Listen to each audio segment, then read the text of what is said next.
Hey folks, welcome into the Bleacher Nation Cubs Podcast, episode 3.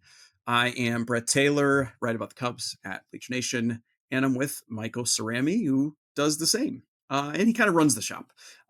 We also want to thank Ankin Law here at the top. They are the sponsor of our podcast. They make it possible, so we appreciate them greatly. Ankin Law, injury law, made personal. Call 312-6million. See, that's easy to remember. Okay. So thanks, folks, for tuning in to us. We want to talk about what's coming for the Cubs. Obviously, it's the Japan trip, which the Cubs have already set out on. We've seen some funny nuggets and some fun things that they're doing. Head over to the site if you haven't seen. But we want to talk about the games. The Cubs will have a couple exhibition games against some NPB teams in the coming days. And then, of course, they will have the 2 Tokyo Series games against the Dodgers next week. And that'll be happening before we have our next podcast. So this is sort of our intro preview discourse podcast about the Japan Series, which is also, well, let's make this the first thing we're going to talk about, Michael. So the Japan Series or the Tokyo Series is its own thing, right? But it's also the start, and I'm saying it haltingly for a reason. It's the start of the regular season, you know? And I'm curious if you are having the same, it's not a negative thing. It's not a negative reaction, but it's a mixed sort of weird thing that, like, I don't feel like we are teeing up the start of the regular season. Like, I don't feel like we are prepping to discuss, all right, Cubs are getting underway. It's the regular season. It's almost like it's truly its own thing, even though these games count. Yeah, I mean, well, so this year we have 3 different opening days, right? We have Japan Series, Tokyo Series opening day, the opening day for the rest of the league, which the Cubs participate in because they open on the road, and then the Wrigley home opener. And honestly, and even excluding Tokyo, I feel like the season isn't like started until the Cubs open up at Wrigley. I know that that's like crazy and wrong, but like, that's kind of when I feel like I get into the rhythm. Like, okay, here we go. It's, we usually go to that game. This year might be a little difficult for me. That is, opening day is my wife's due date for our second baby. So I'm guessing I won't be at this one. But that's how it feels. And so, yeah, it is weird. I think it would be a lot less weird if there weren't 5 spring training games after the Tokyo Series. And I know that, like, not all the Cubs they're going to be traveling for some portion of that, but wait, hold up. Did you say you feel like it would be less weird if they didn't have those games, or if it's less weird because they do have those games? No, it's more weird because they have the games, because we go from games that count to games that don't count. So it's like, how are we going to, last week we talked about how spring training doesn't matter, right? For established stars that are just getting in their work. Does it matter when that happens? And also, what about the pitchers that are throwing innings? Like, is that counting towards their inning total for the year if they make another start or something weird? Like, I don't know. I don't even know how the Cubs are going to. Yeah, I don't know what they're going to. I assume Steele and Imanaga aren't going to make. Right. Yeah, they're not going to make a spring start, but they'll throw on the side and do whatever. Yeah, I mean, I think one thing that stands out is these games are real, they count, but a lot of the things that make us hesitant to draw big conclusions from spring training will also be applicable to these 2 games, right? So you'll have guys maybe artificially limited in how many pitches they're throwing. You'll have guys playing in a place that isn't really their home ballpark, isn't a road ballpark they'll be playing in. You'll have travel around it that makes sort of the life circumstances for these guys a little unusual. You will have teeny tiny samples. You will have bullpen heavy games that make it harder to hit. So I guess let's start there with, I want to talk about these games in terms of like what we're looking for. For the listeners, Michael gave me the hand signal. See, if you're watching on YouTube, no, I got one. subscribe to our YouTube channel. But if you are only listening, I'll make sure to interject that if Michael gives me the two finger. I'm gonna get a Oh, buzzer oh. like the Astros so that you know when I want to jump in. Wait, before you do that, I have one. I gotta get. I'm worried that I wouldn't get this question answered, so I want to start, and then you could lead back into that. What we're looking for conversation, because that's more important. But do you think the Cubs will or should give Seiya Suzuki a start in right field in Tokyo? Obviously, he's not the Gosh. right fielder for the year, but like it Yeah. seems like incredibly the right thing to do, and Wow. also strategically the absolute wrong thing. So where will Craig Right. Counsell fall? Does he want to win, or does he want to be a good guy? I'm going to build on your question because it's still the Yeah. same question fundamentally. Because fundamentally, what you're asking about is how much fan service should there be? How much of this is about like doing right by these players? And Mm-hmm. so same thing. What if Shota Imanaga is in the fifth inning with a no hitter, and the fans are going crazy? And like, so I think it's a really good question, and it really does dovetail with this idea of like how much do these games count, even though they're real, they count in the standings. Everybody wants to win. That's inarguable. But there is, you know what? I can even make an argument that it's good for competitive reasons to answer yours directly. Okay. Here's how it could be good for competitive reasons to let, say, start one of the games right field. Just put Kyle Tucker at DH. So you're not messing with like who's in the lineup. You're just Mm-hmm. swapping them. Okay. And to make sure you do right by Shota, not risking injury, but like just, I don't know. I don't know what the parameters of that one would look like specifically, but that you're just doing right by him, right?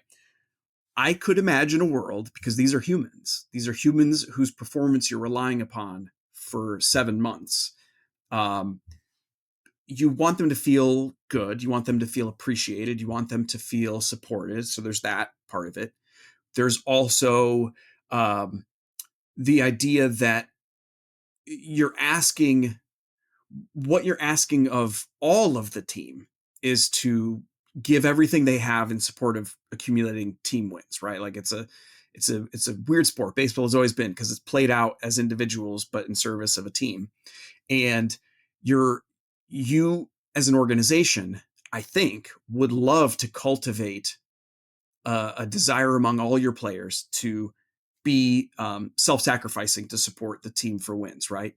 And so one of the ways I would argue that you can do that is when you have these opportunities as an organization to support the individual and to do something nice for the individual, you do that. You take that opportunity, and then you create a culture where everyone is trying to give for everyone Mm-hmm. else and building each other up. And so I could at least make the argument that the right answer to your question, both in terms of just like doing a nice thing for the fans, doing a nice thing for the sport, I would argue that maybe it is a good thing in the long run to do that for Seiya in one of the two games. And if there's a teeny tiny little trade-off in project, if it takes your win probability from 47% to 46.5%, so be it.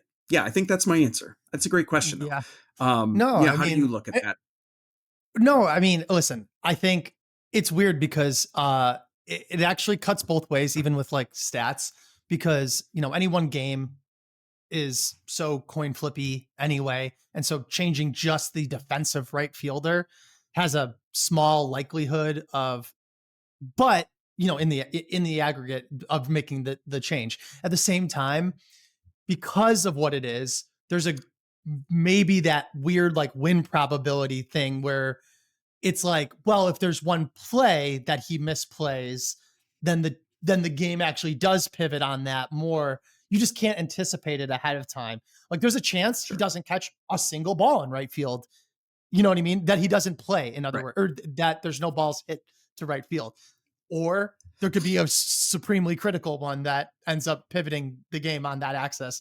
And then at that point, it's like going to be one of those things where if nothing happens, it was of course the right call. And if something happens, I can't believe Craig Counsell would, Right.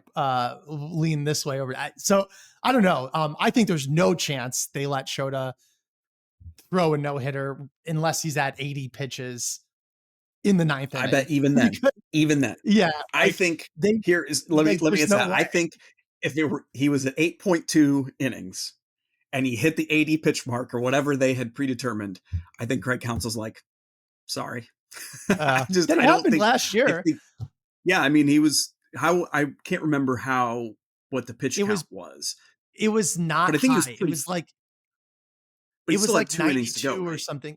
He was in the 8th, I think. And what happened that game, I don't remember the exact amount of uh game left, but I remember Isak Paredes had, I want to say, 3 errors in that Yeah, game. yeah, And so that was like, well, there you go. That was the whole other inning. I know that's not how it works exactly, but that's like almost like 3 outs that you could have added to his tally. And then he's in the 9th at 85 pitches or whatever, and you don't have to worry about it. And I complained at the time, and I'll complain now. Shota Imanaga could suck this year, or he could have blown out his arm in the next. I think pitchers that are 6 outs away from history should always go for it. And I don't care about. And the only time, actually, I will say that you don't do that is you have Paul Skeens is on your team, and he's the guy doing it, and you're worried about his future long term. We're really protecting the 31-year-old Shota Imanaga at the end of the season. I know, but give me a break. I want to see him throw a no hitter. well, Like, the idea I've always had, and this happened a couple of years ago with Clayton Kershaw, which of course he's getting on in years and he's had injury issues, and he had a no-hitter going relatively late in the game. Pitch count wasn't super high, but he was on a pretty darn controlled pitch count, and Dave Roberts pulled him. And what I was thinking is, could he really not just go out there and just soft toss a bunch? And if a guy gets a hit, okay. It was a blowout right, anyway, right? Like if it's the right type of game, just go out there. And I know the response is like, oh, he'll mess up his mechanics. Maybe you risk injury even more. But like, come on. These guys know how to just soft toss it to the plate and not right. hurt themselves. And so It let him happened do to it. And John if a guy Lester wrecks too his, at the end of his career. At the end of his Cubs career, John Lester had one. It was his first game back from the IL, and he was through like 6 no-hit innings, and they pulled him at like, I remember that one being at like 60 pitches because it was his first yeah, game back. And it was like, what are, I guess you're doing right by the player. I guess that's like John Lester wanted to keep I playing. don't know that every player would see it that way. Yeah. Exactly. I know. And so it's like, we're way too strict about that, and not nearly strict enough about like high school players throwing 140 pitches in their senior year. Yeah. You know what I mean? Like in a And then game. pitching out So, of the bullpen the next day. right. Yeah. Like it's just crazy. The amount of variables that can change whether that even ended up mattering are so immense that I say you just let these guys go for it. We've drifted way far away from Tokyo, but Yeah, no. that's how I No, feel I mean, about that. I'll bring it back to the fact that early in the season, which this is, and this is even earlier in the season than early in the season, you Mhm. run into these things perhaps a little bit more. And I think we will see more guardrails. Both Justin Steele and Shota Imanaga, who will start the 2 games for the Cubs, are up to 75 pitches, which is where you typically are stretched out before the start of the regular season, which in theory can get you to 90 in your first start. Increasingly, we just don't see teams do that early in the year. Like these guys are going to throw 5 innings. Or you hope they get through 5 innings. You have an expanded bullpen like the playoffs. I think even Craig Counsell has said, I think he's made the playoff comparison. So I would anticipate in these games seeing both teams very aggressive with early pulls for their starting pitchers. And indeed, I think it's less likely with the Cubs, but we may see multiple starting pitchers in games. It's not inconceivable that the Cubs will knock out Roki Sasaki and then, oh, here comes Blake Snell.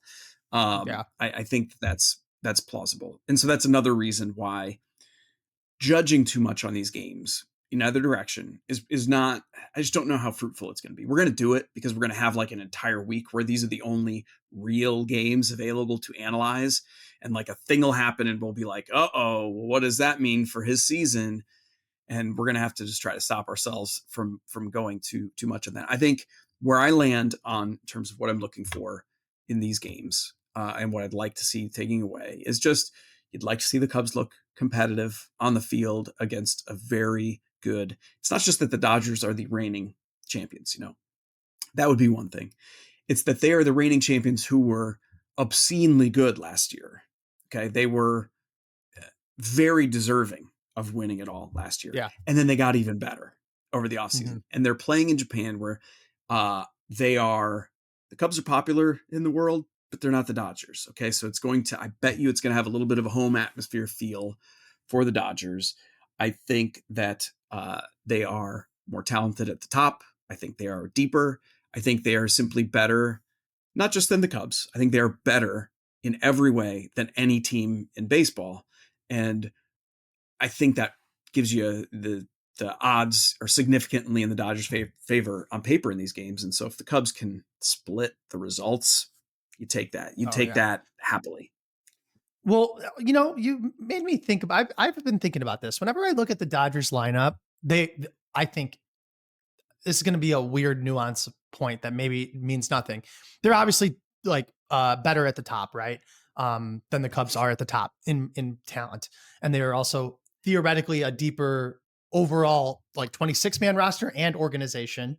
I do feel like the Dodgers lineup is more top heavy than the Cubs in overall lineup. Like when you get down, you're like, I mean, the bottom of the Cubs lineup when healthy will have PCA, Matt Shaw, Nico Horner.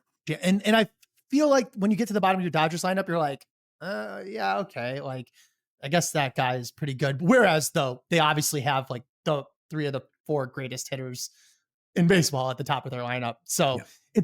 it's not, that's not how it works. But I'm just saying, I do sometimes think that it's almost like they're pitching last year where you're like, wait a minute, this is actually not perfect yet. Do you know what I mean? Yeah. Like, do you ever You're feel not that way? wrong. Yeah.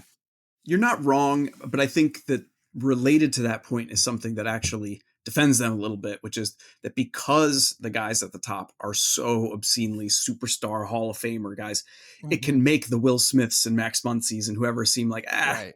yeah. Whereas like, if the Cubs had Will Smith, we'd be like, dude, Cubs are Yeah, it's true. loaded. What about, so, okay, you said you won't take a lot away, but I do want to know, like, let's say PCA hot off of a huge spring performance. And let's Yeah. say, we go Roki, Snell, uh, Yamamoto, Glass now. It's like the 4 pitchers the Cubs face between the 2 games, right? And PCA Yeah. has like 2 amazing offensive games. Are you not going to be like a little bit like, man, maybe like there is something going on here with PCA specifically? Yeah. I mean, I think what you can know? do, even in a small sample, and not just because some of these things stabilize more quickly, but because it's one of the few times where I think you can use your eyes more than the data, is you can watch his plate appearances against these pitchers and you can take away a sense of, okay, did it feel like he was capable of facing those guys and do, like, set aside he bloops a triple and like you have to take that away and instead Mhm. look at it and be like, well, did he put together a good competitive plate appearance? Which, by the way, sometimes that's swinging at the first pitch. Okay, sometimes Yeah. a good plate appearance drives me crazy. I know this is a tangent, but like No, it I drives me know. crazy, and it's a point. It's a point I like to make whenever I can. Sometimes a great plate appearance is swinging at the first pitch and popping it up to the first baseman. How could I possibly say that's a great plate appearance? Because that may have been the most appropriate pitch for you to try Mhm. to drive. Now, you failed to drive it, okay? That's a different discussion than whether you executed in the plate appearance a decision that was appropriate, okay? And swinging at the first pitch sometimes that's the right moves, but sometimes the body fails and you just sort of were off a little bit and it's like, dang. Mhm. But 10 times out of 10 I'd swing at that pitch and 3 out of those 10 times I would hammer it. And so anyway, that kind of You know stuff who does that a I think. lot on the Cubs? Can you guess who I'm thinking of right now? Current Cubs player who is right, who swings at the first pitch a lot, and you might not think this, but you go and look at his stats, and it's 100% true. This is not our game. Well, I know I wanted to I know see it's if you know funny. this. It's funny because I was immediately thinking of the opposite. And you remember how there was the whole thing about how Seiya would never swing early, and it was Yeah. like when he does swing early, he destroys it. And it was like, maybe you're being a little too passive. And then he went on a stretch where he started swinging early often, and he was like super hot again. Yeah. Who is that? Who you It's were Ian Happ. thinking of? Or? No, Ian Happ. He does it That's a so funny because lot, he's and so disciplined. he's so disciplined, and he is a high pitch per plate appearance guy, and but he swings at the first pitch a lot and talks about it, that exact concept, like Great that might, and example.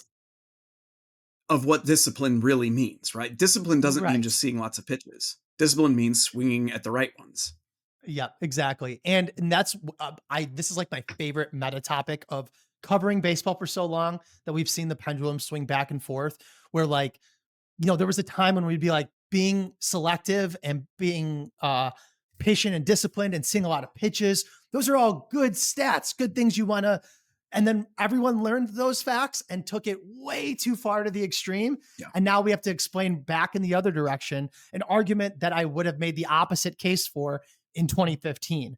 You know what I mean? And that's like, there's so many examples of that where you're like, hold on a second. Like, getting on base, of course, is important. Getting hits also still matters. Like, it doesn't not matter to get hits just because we don't think batting average is as important as it used to be. It never was that important, but it's more important than zero. If you hit 100, 400, it's not good.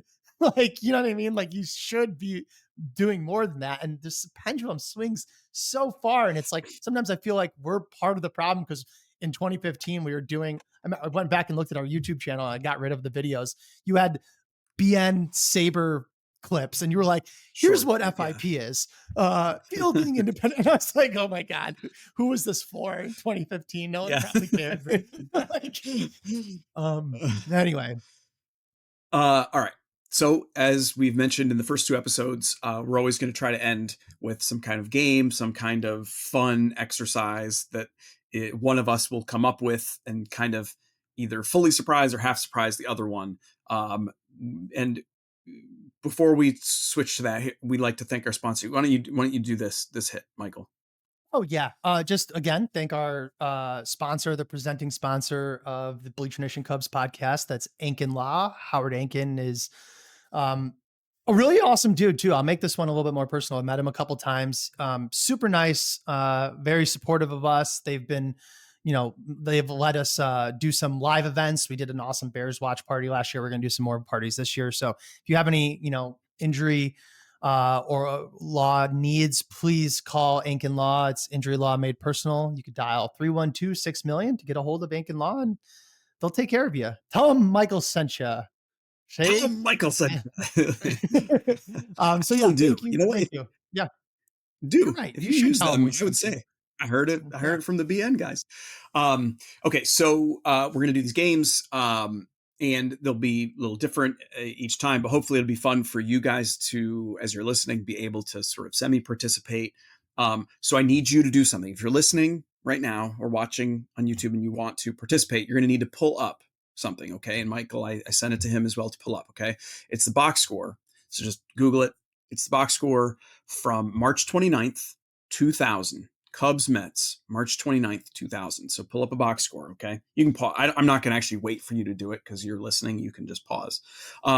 So Michael has done that. Now, first question, Michael, is just, do you know why I sent you this particular box score? Like offhand, do you know why? I didn't know, but now that I look at it, it looks like it was at the Tokyo Dome. It was when the Cubs opened I didn't even know this the happened, season. honestly. That's right, 25 years ago. They have not, they have not like pumped that fat. I have felt that's been like a kind of undersold, like, hey, this is kind of cool. It's the quarter century anniversary of when the Cubs opened the season in Japan against the Mets. Now, I recognize, as you texted me when I sent you this, you're like, but I was 9 years old. Don't worry, I'm not going to ask you. This isn't like a trivia thing. I understand. I only barely remember watching this myself, probably due to the time difference. But you were like, what I wanted to do back then. Really so that's going to be our bit. That's going to be my bit. Oh, that's great. I love being on that side of that bit. So what we're going to do is this. As you mentioned, Michael, when you pulled this up, and as you folks will notice when you look at this, there are a lot of memorable players that were part of these Cubs and Mets teams at the time that even if you were young, you still are going to have some perspective on.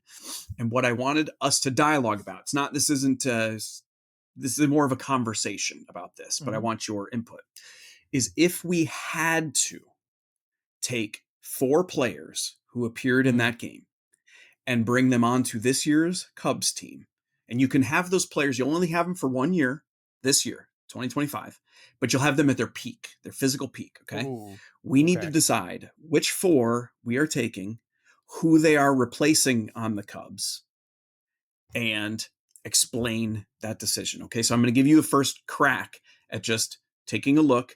And you know what? Let me run through real quick for folks who can't pull it up. And I'm Yeah, just going to run run through through the the lineups. lineup. Ignore the pitching. The pitching is not super sexy from this series. And I don't know that anybody will be actually, choosing the pitching. But Cubs lineup for this opener, it was Eric Young, Damon Buford, Mark Grace, Sammy Sosa, Henry Rodriguez, Shane Andrews, Jose Nieves, Joe Girardi, and John Lieber was the pitcher. No DH back in those days, as you may recall. The Mets, you may have forgotten this, but the leadoff hitter for the Mets back then was Ricky Henderson. That's right, he was still going. Daryl Hamilton, Edgardo Alfonso, Mike Piazza, Robin Ventura, Derek Bell, Todd Zeal, Ray Ordonez, and Mike Hampton got the start.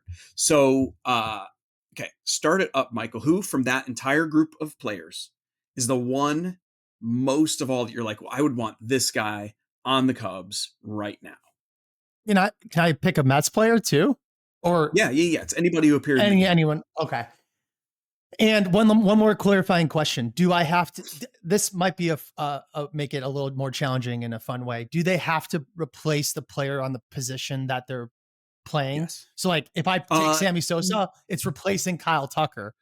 Yeah. No, you could, within reason. For example, Okay. you could take Sammy Sosa, have Kyle Tucker play left field, but you have to Okay. say who is getting bounced. Yeah. And it can't be like we're not stacking the bench. We're looking for starters here.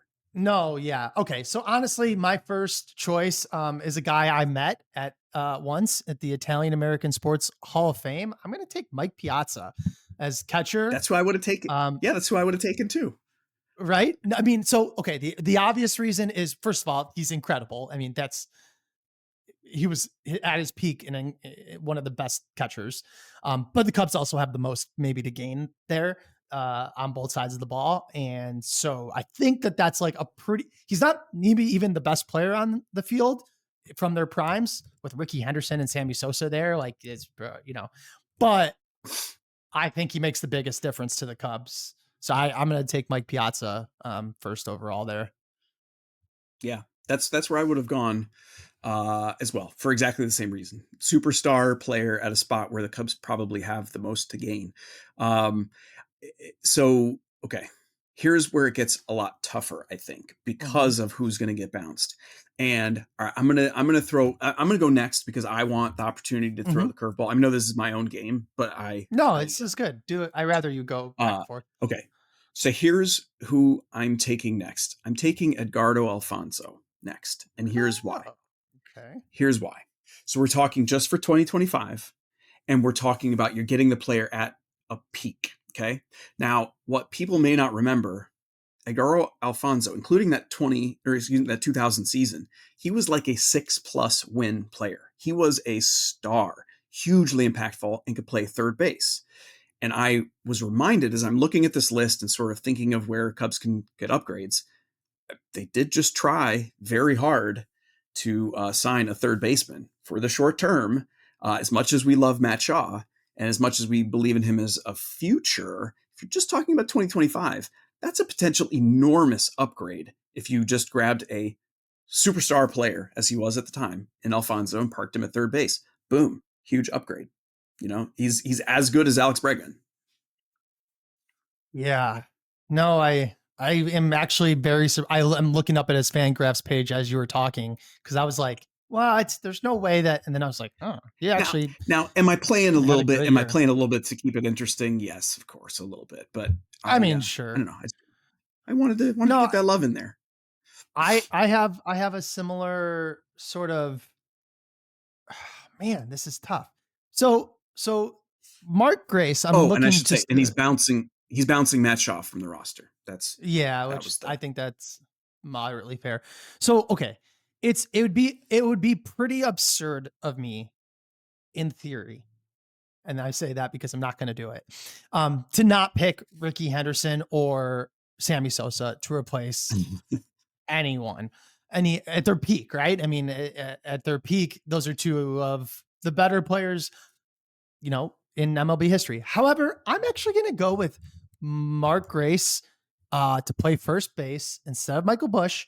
Not because I Wow. think but here's why. So hear me out. I got a couple thoughts on. I wish I could have thought about this a million different ways. Obviously, Mark Grace had, Michael Busch has in my opinion, very real shot to have a better single season, maybe this year, maybe ever, than any of Mark Grace's peaks. Mark Grace is looking at his numbers, like what he had in spades was a long career of many very good seasons, as opposed to like a few elite seasons, which is like the exact difference than Alfonso, which you were just saying. Like he had like a couple really great seasons where like, well, you get him at his peak.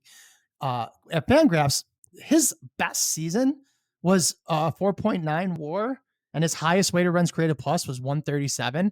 Like I don't think Michael Busch is getting there this year, but I do think Michael Busch could have seasons that strong.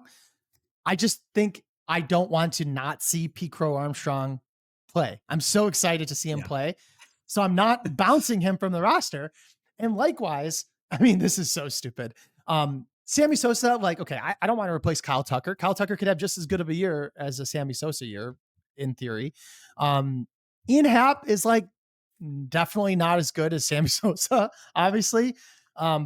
But also, like, who's leading off for the Cubs? They don't really have another obvious like leadoff man, I don't think. And that's kind of one of those roles that's like important in its own way. They would if they picked up Ricky Henderson. Ricky Henderson, yeah, that's true. I guess I wasn't thinking as Ricky Henderson. No, and I'm not. I was thinking. Well, I know Sammy. If you take Ricky for center, you got to replace PCA. Yeah, I want it to be hard. Yeah, and honestly, I'm not making I'm doing this because of what I'm so excited to watch PCA this year that I'm going to leave the last decision to you.